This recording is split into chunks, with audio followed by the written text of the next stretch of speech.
إلى الشاعر الكبير عزت الطيري.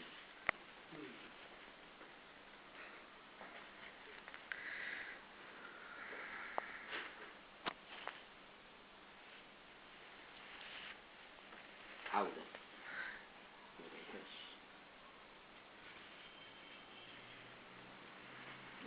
عاد الزوج فوجد الأطفال وأم الأطفال يرتقبون إجازته الأسبوعية.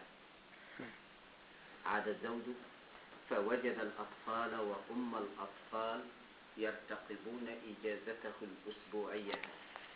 قدم ما قدم من حلوى من فاكهة منه، والزوجة لما هيأت الأبناء إلى النوم وأكملت الزينة بدأت رسم طقوس الأزواج.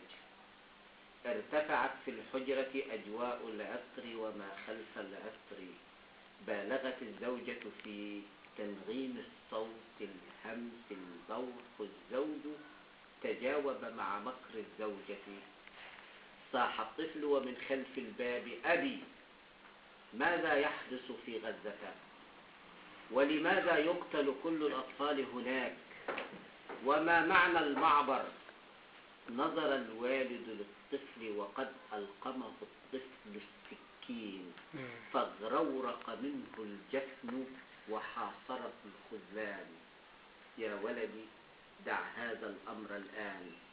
أغلق باب الحجرة واستلقى بجوار الزوجة، والزوجة فاجأها فارسها بالوهن وبالشجن فقالت: تذكر ليلة؟